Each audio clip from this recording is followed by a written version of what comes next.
Hey guys, it's me again, Tarshore. So, magluto tayo ngayon ng string beans, sauté string beans. Very easy and healthy, of course. Sesame oil. Konting sesame oil lang siya. And then, mainit na yung pan natin. So, I just add together yung garlic at saka onions. Isama ko na siyang lahat. At ito ay napaka-dali lang siya lutuin.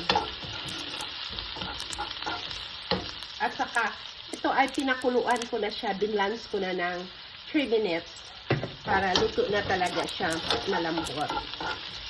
So, ito yung way na pag ko, and it's my own version. Add a little bit of Creole, like a teaspoon. And then, black pepper.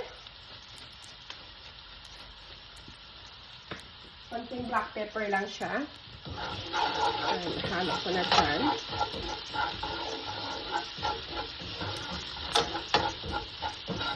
At ito ay napakadali lang niya lutuin.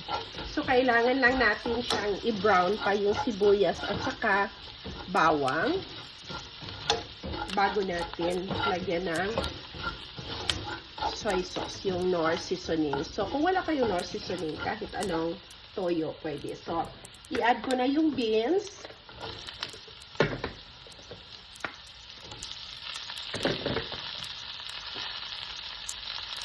And then, a teaspoon of Knorr seasoning. Kung wala kayong Knorr seasoning, kahit anong soy sauce lang, kahit anong toyo.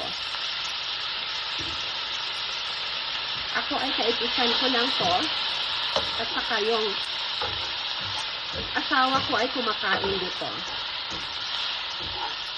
This is one of my husband's favorite vegetable na ganyan ang pagkaluto niya. Yan, halo lang natin siya. At saka super bango dahil nga yung bawang.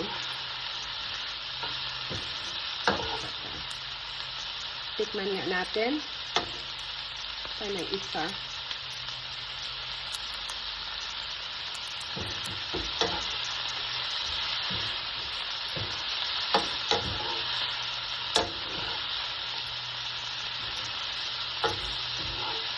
Luto na siya.